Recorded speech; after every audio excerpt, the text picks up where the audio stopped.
बिस्मिल्लाहिर्रहमानिर्रहीम। अस्सलाम वालेकुम everyone, this is Sameer Rahman.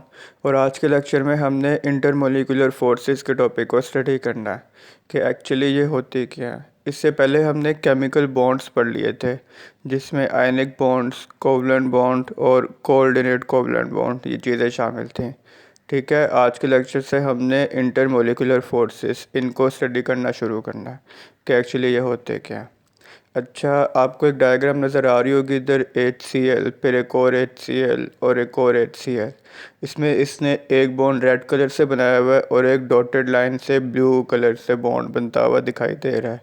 तो जो HCl के दरमियान में बॉन्ड बन रहा है वो तो एक केमिकल बॉन्ड ही है ना, वो डिपेंड करता है कि आगे आयनिक है या कोवलेंट है या कोई भी बॉन्ड है। ठीक है, लेकिन जब भी दो मॉलिक्यूल्स के दरमियान में जो एक हल्की सी फोर्स ऑफ अट्रैक्शन डेवलप होना शुरू हो जाती है उसको कहते हैं इंटरमोलिकुलर फोर्सेस। इंटरमोलिकुलर का जैसे नाम से ही ज़ाहिर है कि जो मॉलिक्यूल्स के दरमियान में फोर्स ऑफ अट्रैक्शन होगी वो इंटरमोलिकुलर फोर्सेस होती है। यहाँ पर आपको तीन मॉलिक्यूल्स दिखाए हुए हैं HCl के, पहला HCl, फिर दूसरा HCl और फिर तीसरा HCl। आप लोग देख सकते हो कि जो पहले मॉलिक्यूल का क्लोराइड आयन है, ठीक है, वो दूसरे मॉलिक्यूल के हाइड्रोजन आयन के साथ उसकी हल्की सी फोर्स ऑफ अट्रैक्शन डेवलप होना शुरू हो गई है। एक मॉलिक्यूल की फोर्स ऑफ अट्रैक्शन दूसरे से डेवलप होना शुरू हो गई है। तो जो इस तरह के मॉलिक्यूल्स के दरमियान में फोर्स ऑफ अट्रैक्शन डेवलप होती है वो होती हैं intermolecular forces. As discussed earlier, the forces that hold atoms in a compound are chemical bonds।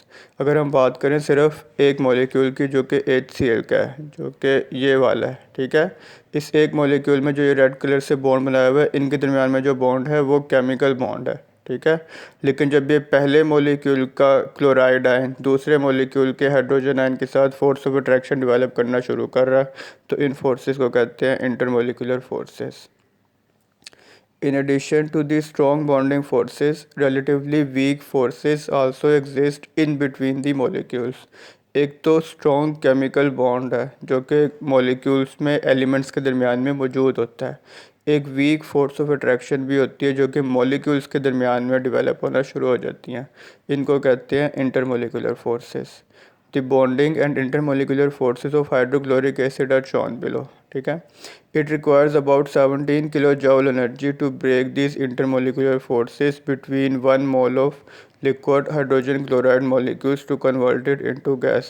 अगर हमारे पास HCl यानी कि हाइड्रोक्लोरिक एसिड लिक्विड फॉर्म में मौजूद है और हम चाहते हैं कि उसको गैस फॉर्म में चेंज करते हैं, तो जो उसका एक मोल होगा ना, उसमें से ये इंटरमोलिकुलर फोर्सेस तोड़ने के लिए हमें 17 किलो जॉल एनर्जी रिक्वायर्ड है। ठीक है, किलो जॉल एक यूनिट एनर्जी का, ये रिलेटिवली बहुत थोड़ी एनर्जी है।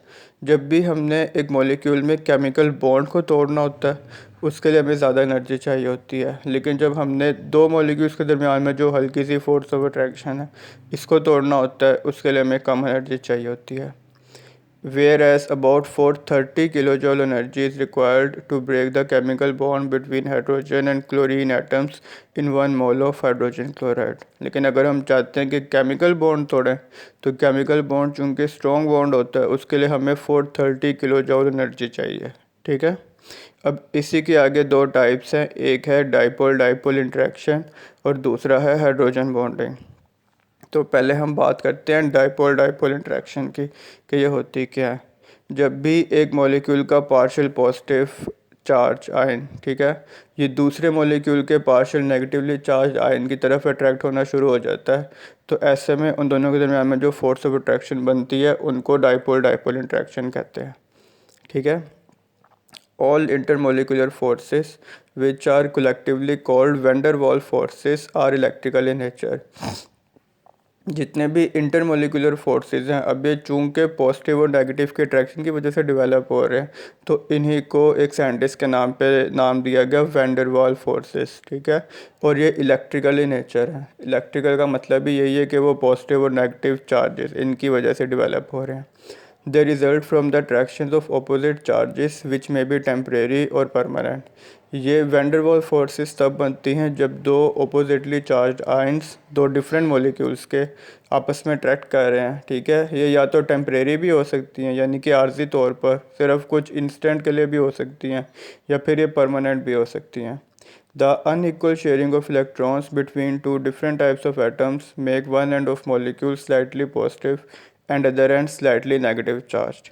हमने इससे पहले पढ़ा था कि एक मॉलिक्यूल में पॉजिटिव और नेगेटिव चार्ज बनता कैसे है। अब जैसे कि HCl है, हाइड्रोजन क्लोराइड है, ठीक है। ये जब आपस में बॉन्ड बना लेते हैं तो उसमें क्लोरीन चूँकि ज़्यादा इलेक्ट्रोनेगेटिव है, इसका मतलब है कि जो इलेक्ट्रॉन पेयर है वो क्लोरीन की तरफ ज़्यादा अट्रैक्ट होगा, इसीलिए उसके ऊपर पार्शियल नेगेटिव चार्ज आ जाता है। जबकि जो हाइड्रोजन है वो लूजिंग साइड पे होता है, वो इलेक्ट्रो पॉजिटिव होता है, इसीलिए उसके ऊपर पार्शियल पॉजिटिव चार्ज आता है। As shared pair of electron is drawn towards more electronegative atom, क्योंकि जो शेल्ड पेयर ऑफ इलेक्ट्रॉन है वो ऑब्वियस है कि वो इलेक्ट्रोनेगेटिव एटम के पास ही ज़्यादा अट्रैक्ट होता है। It is partially negatively charge, इसी वजह से उसके ऊपर एक नेगेटिव चार्ज डेवलप होना शुरू हो जाता है। जैसे कि क्लोरीन है, as chlorine in hydrogen chloride, the other end automatically becomes partially positively charge. इसके ऑपोजिट, इसके कॉन्ट्रेरी जो दूसरा एंड है वो पार्शियल पॉजिटिव चार्ज उस पर डिवेलप होना शुरू हो गया, जैसे कि हाइड्रोजन है। When partial positive and partial negative charges exist at different positions in a molecules, अब जब भी partial positive charges और partial negative charges ये डिफरेंट पोजीशन पे होते हैं एक ही मॉलिक्यूल में, जैसे कि आप देख सकते हो एक मॉलिक्यूल है HCl का, इसमें partial positive charge left side पे है तो partial negative charge right side पे, ठीक है। इसी तरह जो दूसरा मॉलिक्यूल है इसमें भी partial positive charge left side पे है और partial negative charge right side पे है, और इसी तरह थर्ड मॉलिक्यूल में। The adjacent molecules will arrange themselves in such a way that the negative end of one molecule comes near to positive end of other molecule। अब जब भी ये दो molecules आपस में जुड़ रहे होते हैं तो ये इस तरह से जुड़ रहे होते हैं कि जो पहले मोलिक्यूल का पार्शियल नेगेटिव है उसकी तरफ दूसरे मोलिक्यूल का पार्शियल पॉजिटिव चार्ज आ जाए, क्योंकि वैसे भी दोनों अपोजिटली चार्ज हैं तो इनके दरमियान में भी हल्की सी फोर्स ऑफ अट्रैक्शन होगी, ठीक है। इन्हीं को वैन डर वाल्स फोर्सेस कहते हैं। The adjacent molecules will arrange themselves in such a way that negative end of the molecule comes near to positive end of other molecule। जैसे कि हम देख सकते हैं कि पहले जो HCl मोलिक्यूल है इसका क्लोराइड आयन दूसरे मोलिक्यूल के हाइड्रोजन आयन की तरफ अट्रैक्ट होना शुरू हो रहा है। It results in a net force of attraction between oppositely charged ends of two adjacent molecules। Adjacent का मतलब है आमने सामने, ठीक है। हम देख सकते हैं कि दो डिफरेंट मॉलिक्यूल्स के दो डिफरेंट चार्जेस के दरमियान में फोर्स ऑफ अट्रैक्शन डेवलप होना शुरू हो रही हैं। These attractive forces are called dipole dipole interactions as represented in HCl। ये जो अट्रैक्टिव फोर्सेस डेवलप हो रही हैं मॉलिक्यूल्स के दरमियान में इनको कहते हैं डाइपोल डाइपोल इंट्रैक्शंस, जिसको हम डायग्राम में भी देख सकते हैं। इसी के साथ बस अब आज का लास्ट टॉपिक है हाइड्रोजन बॉन्डिंग का, ठीक है। अच्छा, जब भी हाइड्रोजन बॉन्डिंग बनती है इसका मतलब ये है कि हाइड्रोजन ने जो तीन इलेक्ट्रोनेगेटिव एटम्स है ना, नाइट्रोजन, ऑक्सीजन और फ्लोरीन, इनमें से किसी एक के साथ इसने बॉन्ड बनाया, ठीक है। जब ये तीनों जो है नाइट्रोजन, ऑक्सीजन और फ्लोरीन ये हाईली इलेक्ट्रोनेगेटिव हैं, ठीक है। तो ऐसे में जब भी हाइड्रोजन इन तीन एलिमेंट्स में से किसी के साथ भी बॉन्ड बनाता है तो ऐसे में जो उनके दरमियान में जो मॉलिक्यूल्स के दरमियान में फोर्स ऑफ अट्रैक्शन डेवलप होना शुरू होती हैं उनको कहते हैं hydrogen bonding. Hydrogen bonding is a special type of intermolecular forces present in the permanently polar molecules।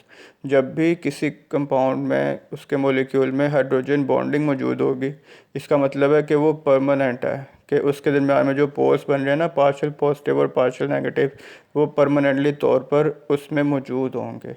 जबकि इससे पहले हमने ऊपर पढ़ा था कि वो या तो टेम्परेरी भी हो सकते हैं या परमानेंट हो सकते हैं। This bonding can be considered unique dipole dipole attraction. इसको हम एक ख़ास हद तक एक बहुत ही यूनिक डाइपोल डाइपोल अट्रैक्शन है, इसको ये भी कह सकते हैं। This force of attraction develops between molecules that have a hydrogen atom bonded to a small highly electronegative atom with lone pair of electrons such as nitrogen, oxygen and fluorine।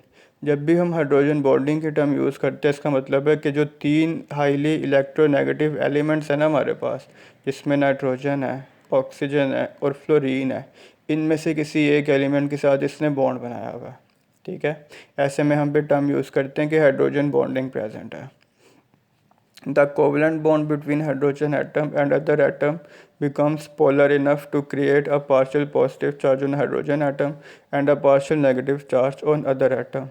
अब जैसे कि इसने नीचे वाटर की example दी हुई है H2O की, ठीक है, जिसमें आप देख सकते हो कि दो हाइड्रोजन एटम्स ने एक ऑक्सीजन एटम के साथ बॉन्ड बनाया हुआ है। अब ऐसे में हाइड्रोजन के ऊपर पार्शियल पॉजिटिव चार्ज हमेशा डेवलप होता है, और जो जिसके साथ भी वो बॉन्ड बना रहे होते हैं, जैसे कि यहाँ पे ऑक्सीजन के साथ बना रहे हैं तो उसमें पार्शियल नेगेटिव चार्ज ऑक्सीजन के ऊपर आ गया। इसी तरह ही जब अमोनिया में नाइट्रोजन के साथ बना रहे होते हैं तो उसमें नाइट्रोजन के ऊपर पार्शियल नेगेटिव चार्ज आ जाता है। इसी तरह एक और कंपाउंड है HF, जिसको हाइड्रोजन फ्लोराइड भी कहते हैं, उसमें फ्लोरीन के ऊपर पार्शियल नेगेटिव चार्ज डेवलप होता है, ठीक है। हाइड्रोजन के ऊपर हमेशा पार्शियल पॉजिटिव चार्ज ही आएगा। The small size and high partial positive charge on the hydrogen atom enables it to attract highly electronegative nitrogen, oxygen और fluorine atom of the other molecule। ये जो स्मॉल साइज़ है hydrogen atom का और ये जो इसकी पार्शियल पॉजिटिव नेचर है, इसकी वजह से इसके अंदर एबिलिटी है कि ये अट्रैक्ट कर सके हाईली इलेक्ट्रोनेगेटिव एलिमेंट्स को, जो कि नाइट्रोजन, ऑक्सीजन और फ्लोरीन है। So partially positively charged hydrogen atom of one molecule attracts and forms a bonds with a partially negatively charged atom of the other molecule। तो जो भी हमारे पास partial positively charged hydrogen atom है, ये एक bond बनाएगा partially negatively charged atom के साथ दूसरे molecule के। The bonding is called hydrogen bonding। ऐसे में जो bonding develop होना शुरू हो रही है वो hydrogen bonding है। इसमें आप देख सकते हो कि पहले मॉलिक्यूल का जो ऑक्सीजन है, जो कि पार्शियल नेगेटिवली चार्ज है, ये दूसरे मॉलिक्यूल के हाइड्रोजन के साथ एक बॉन्ड इनके दरमियान डेवलप बनता शुरू दिखाई दे रहा है, जिसको इसने ब्लू कलर की डॉटेड लाइन से रिप्रेजेंट किया हुआ है, ठीक है। इसको कहते हैं हाइड्रोजन बॉन्डिंग। इसी तरह जो दूसरे मॉलिक्यूल का ऑक्सीजन है, जो कि हाईली इलेक्ट्रोनेगेटिव है, वो तीसरे मॉलिक्यूल के हाइड्रोजन के साथ एक बॉन्ड बनता हुआ दिखाई दे रहा है। ये हमारे पास है हाइड्रोजन बॉन्डिंग। हाइड्रोजन बॉन्डिंग का मतलब भी यही है कि जो तीन हाईली इलेक्ट्रोनेगेटिव एलिमेंट्स हैं उनमें से किसी एक के साथ इसने बॉन्ड बनाना शुरू कर दिया। This force of attraction is represented by dotted line between the molecules as shown below. पीछे जो आपको ब्लू कलर में डॉटेड लाइन्स में नज़र आ रही हैं वो हमारे पास हाइड्रोजन बॉन्डिंग है, जिसमें दो डिफरेंट मॉलिक्यूल्स के दो डिफरेंट चार्जेस, एक पार्शियल नेगेटिव चार्ज, एक पार्शियल पॉजिटिव चार्ज, ये आपस में अट्रैक्ट होते हुए दिखाई दे रहे हैं। अब हाइड्रोजन बॉन्डिंग के वो इफ़ेक्ट्स क्या हैं, हमने ये ज़रा देखना है। ये अगले दो पैराग्राफ इंपॉर्टेंट है। Hydrogen bonding affects the physical properties of the molecules. जितने भी मॉलिक्यूल्स की फ़िज़िकल प्रॉपर्टीज़ हैं, जिसमें melting point, boiling point etcetera, ये सब चीज़ें आ जाती हैं, हाइड्रोजन बॉन्डिंग की वजह से ये सब चीज़ें बहुत अच्छे से अफेक्टेड होती हैं। Due to this boiling points of the compounds are affected greatly. जिसमें से सबसे पहली चीज़ जो है वो बॉइलिंग पॉइंट्स है कंपाउंड्स का, जो कि हाईली अफेक्ट होता है। For example, boiling point of water is higher than that of alcohol because of more and stronger hydrogen bonding in water. Water का जो बॉइलिंग पॉइंट है वो अल्कोहल से ज़्यादा है, क्योंकि वाटर में हाइड्रोजन बॉन्डिंग बहुत स्ट्रॉन्ग है। हाइड्रोजन बॉन्डिंग चूँकि एक परमानेंट बॉन्डिंग, एक परमानेंट फोर्स ऑफ अट्रैक्शन है, ठीक है, और जो कि हाईली इलेक्ट्रोनेगेटिव एलिमेंट्स भी उसमें मौजूद होते हैं। तो ऐसे में जो उनके दरमियान में बॉन्ड होते हैं ना, उसको तोड़ने के लिए हमें ज़्यादा किलोजूल एनर्जी चाहिए होती है, जो कि यहाँ पे अभी मेंशन नहीं की है। इसी वजह से वाटर का बॉइलिंग पॉइंट अल्कोहल से ज़्यादा है, ठीक है। ये पहला पैराग्राफ एक कहलाता है शॉर्ट क्वेश्चन है, ये मैं आपको मार्क करवा देता हूँ एंड में। और ये दूसरा पैराग्राफ भी इम्पोर्टेंट है। The important phenomena of floating of ice over water is because of hydrogen bonding. हम अक्सर ये देखते हैं कि पानी के ऊपर बर्फ़ तैर रही होती है, उसकी रीज़न हाइड्रोजन बॉन्डिंग ही है। The density of ice eight 0 degree Celsius is less than that of liquid water at 0 degree Celsius. Density आप लोगों ने शायद पहले भी इसका नाम सुना हो। डेंसिटी का मतलब होता है मैस ओवर वॉल्यूम। जो ये रेशो होती है ना, मैस टू वॉल्यूम रेशो, इसको डेंसिटी कहते हैं। तो जब भी आइस 0 डिग्री सेल्सियस पे बनती है, हमें पता ही है, जो फ्रीजिंग पॉइंट है वाटर का, उसमें डेंसिटी होती है 0.917 ग्राम्स पर क्यूबिक सेंटीमीटर। ग्राम जो कि मैस की यूनिट है और क्यूबिक सेंटीमीटर जो कि वॉल्यूम का यूनिट है, ठीक है। तो जो इनकी रेशो होती है इनको डेंसिटी कहते हैं। एक चीज़ अगर लेस डेंस होती है, यानी कि उसकी डेंसिटी हल्की थोड़ी होती है, हल्की होती है, इसका मतलब ये है कि वो ज़्यादा डेंसिटी वाली चीज़ की तरफ वो ऊपर से फ्लोट करना शुरू कर देता है, ठीक है। अच्छा, मैंने आपको बताया कि जो आइस की डेंसिटी है वो एक्चुअली वाटर से कम है। In the liquid state water molecules move randomly. हम जब भी कोई भी चीज़ लिक्विड स्टेट में होती है ना, उसमें मॉलिक्यूल्स हमेशा रैंडमली ही मूव करते हैं, उसमें मॉलिक्यूल्स एक ख़ास पैटर्न में अरेंज नहीं होते। हाउएवर व्हेन वाटर फ्रीजेज, लेकिन जब हम वाटर को फ्रीज़ कर देते हैं, जब वो आइस बन जाती है, अब आइस चूँकि एक सॉलिड स्टेट में होती है, तो उसमें जो मॉलिक्यूल्स हैं वो एक ख़ास पैटर्न में अरेंज हुए हुए होते हैं। The molecules arrange themselves in an ordered form. Ordered form का मतलब है कि ख़ास पैटर्न में मॉलिक्यूल्स ने एक दूसरे को अरेंज किया हुआ है। That gives them open structure, जिसकी वजह से जो उनका स्ट्रक्चर है ना, वो एक्चुअली वॉल्यूम उनका ज़्यादा होना शुरू हो जाता है। वो ये बताना चाह रहा है। This process expands the molecules that results in ice being less dense as compare to water. इसकी वजह से एक्सपेंशन होती है मॉलिक्यूल्स की आइस की, जब वो आइस में होते हैं और उनका वॉल्यूम ज़्यादा होता है, जिसकी वजह से जो आइस है वो लेस डेंस है एज़ कम्पेयर टू वाटर। तो यहाँ तक बस आपका लेक्चर था, तो मैं एक दफ़ा रिवाइज़ करवाता चलूँ सारा जो अभी तक हमने पढ़ लिया है। पहले मैंने आपको बताया इंटरमोलिकुलर फोर्सेस का। इंटरमोलिकुलर फोर्सेस में मैंने आपको ये बताया कि दो डिफरेंट मॉलिक्यूल्स के दरमियान में जो फोर्स ऑफ अट्रैक्शन डेवलप होना शुरू हो जाती है, उसको कहते हैं इंटरमोलिकुलर फोर्सेस। ठीक है। इसके अपोजिट जो एक टर्म है केमिकल बॉन्ड, वो हम पहले पढ़ चुके हुए हैं, जो कि एक ही कंपाउंड के एलिमेंट्स के दरमियान में एग्जिस्ट करता है। इसी तरह हमने पहले एक टर्म पढ़ी है डाइपोल डाइपोल इंटरेक्शंस, जिनको वैन डर वाल्स फोर्सेस भी कहते हैं, जो कि इलेक्ट्रिकली नेचर होते हैं। ये टेम्परेरी भी हो सकते हैं या परमानेंट भी हो सकते हैं। हमें पता है कि जब भी इलेक्ट्रॉन की अनइक्वल शेयरिंग होती है, तो उसमें जो हाईली इलेक्ट्रोनेगेटिव एलिमेंट होता है, उसकी तरफ इलेक्ट्रॉन पेयर अट्रैक्ट होता है और उसी के ऊपर पार्शियल नेगेटिव चार्ज डेवलप होता है। और जब एक पे पार्शियल नेगेटिव चार्ज डेवलप हो गए, तो जिसने लूज़ किया, जो लूजिंग साइड पे, उसके ऊपर पार्शियल पॉजिटिव चार्ज डेवलप होना शुरू हो जाता है। अब जब भी हम डाइपोल डाइपोल इंटरेक्शन की बात करते हैं, इसका मतलब ये कि दो डिफरेंट मॉलिक्यूल्स, इनके जो दो डिफरेंट वो चार्जेस हैं, वो आपस में अट्रैक्ट होना शुरू हो गए हैं। जैसे कि हमने HCl देखा था कि पहले मॉलिक्यूल का क्लोराइड आयन दूसरे मॉलिक्यूल के हाइड्रोजन आयन के साथ अट्रैक्ट होना शुरू हो गया था, जिसको हमने इधर डॉटेड लाइन से भी रिप्रेजेंट किया हुआ है। ये जो weak force of attraction develop होना शुरू कर देती है, इनको कहते हैं डाइपोल डाइपोल इंटरेक्शन। डाइपोल का आपको पता है मतलब कि जिसमें दो पोल्स हो, यानी कि जो पहले मॉलिक्यूल का H और Cl है, और जो दूसरा डाइपोल है, इसका मतलब है कि जो दूसरे मॉलिक्यूल का HCl है। ठीक है। और डाइपोल डाइपोल इंटरेक्शन का मतलब ही यही है कि उन दो डिफरेंट मॉलिक्यूल्स के दरमियान आपस में एक weak force of attraction develop होना शुरू हो गई है। इसी तरह अब हमने एक टॉपिक देखा है हाइड्रोजन बॉन्डिंग का।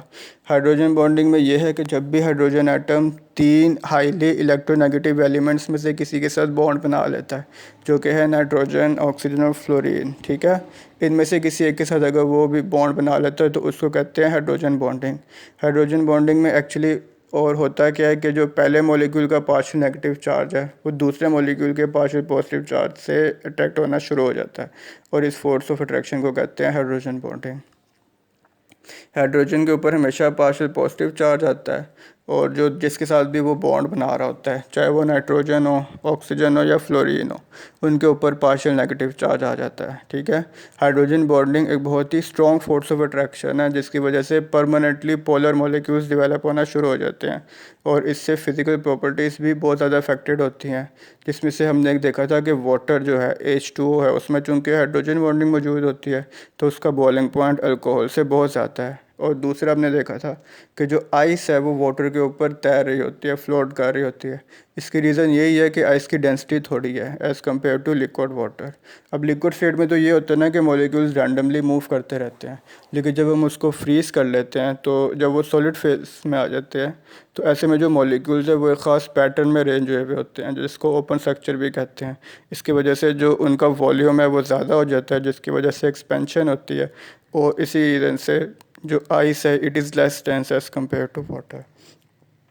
तो बस अब आपका टॉपिक यहीं तक था। इसके जो मार्किंग्स वगैरह होंगी वो मैं आपको थोड़ी देर में सेंड कर देता हूँ। ठीक है। तो बस अब इसी के साथ मैं आपका लेक्चर कंप्लीट करता हूँ, एंड अल्लाह।